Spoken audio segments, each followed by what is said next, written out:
ఈరోజు వాగ్దానంగా పరిశుద్ధ గ్రంథాలు తెరిచి కీర్తనలు 103 13వ చరణాన్ని మనం చూస్తే, తండ్రి తన కుమారుల ఎడల జాలిపడినట్లు యెహోవా తన యందు భయభక్తులు గల వారి ఎడల జాలిపడును. దేవుని నామమున స్తోత్రం కలుగును గాక. తండ్రి తన కుమారుల ఎడల జాలిపడినట్లుగా యెహోవా తన యందు భయభక్తులు గల వారి ఎడల జాలిపడును అనేటువంటి మాటల్ని మనం చూస్తూ ఉన్నాం. నిజమే ప్రియులారా, తండ్రి తన కుమారుడు అవిధేయత చేసినా, తప్పు చేసినా ఏం చేస్తాడంటే క్షమించి జాలితో వారిని చేర్చుకుంటాడు. అన్ని విషయాల్లో కూడా వారికి సరిచేస్తుంటాడు.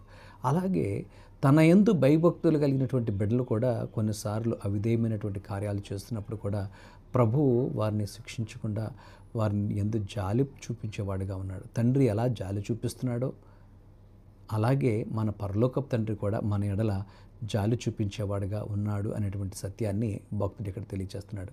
ప్రియ సహోదరి సహోదరుడ, దావీదు తన జీవితంలో దేవుడు నేను అవిధేయత చేసినప్పుడు నన్ను క్షమించాడు, నేను ఆయన సన్నిధిలో కన్నీటితో ప్రార్థించినప్పుడు నా ఎడల జాలి చూపినటువంటి దేవుడు మీ ఎడల కూడా జాలి చూపుతాడు.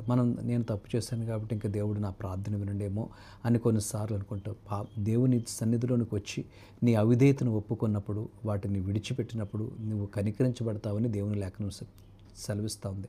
కనుక ఈ యొక్క మాటలు వింటున్నటువంటి నీ జీవితంలో తండ్రి కుమారుని ఎడల ఎలా జాలిపడతాడో, జాలి చూపించి తనను చేర్చుకుని తన బిడ్డలకు ఆశ్రయాన్ని ఇస్తాడో, కోపంలో 2 మాటలు అంటాడు, నువ్వు వెళ్ళిపోవాలని చెప్పి తిడతాడు.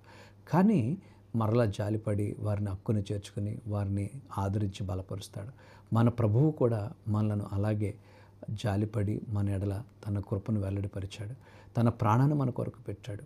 తన యొక్క ఉన్నతమైనటువంటి కృపను మన ఎడల చూపించాడు. కనుక దేవాది దేవునికి మన హృదయాలు అప్పగించి, ప్రభువా నీవు మా ఎడల జాలిపడి నీ యొక్క రక్షణ భాగ్యాన్ని మాకు ఇచ్చినందుకు నీకు స్తోత్రాలు, నీ కృపను మా ఎడల చూపించినందుకు నీకు స్తోత్రాలు అని చెప్పి దేవాది దేవునికి మన హృదయాలు అప్పగించుకుని ప్రార్థన చేద్దాం. పరిశుద్ధుడా నీకు వందనాలు. ఒక కుమారుని ఎడల తండ్రి జాలిపడినట్లుగా నీవు నీ యందు భయభక్తులు గల వారి ఎడల జాలిపడే దేవుడిగా నీవు ఉన్నావు. మా తండ్రిగా మమ్మల్ని ఆదరిస్తూ బలపరుస్తూ నడిపిస్తున్నందుకు నీకు స్తోత్రాలు. ఏమి ఇవ్వగలం స్వామి నీ కృప కొరకు నాయన, నీ ఉన్నతమైన కృపా వాత్సల్య చేత మమ్మల్ని బలపరిచి నడిపించమని యేసయ్య నామమున అడిగి వేడుచున్నాము తండ్రి. ఆమేన్.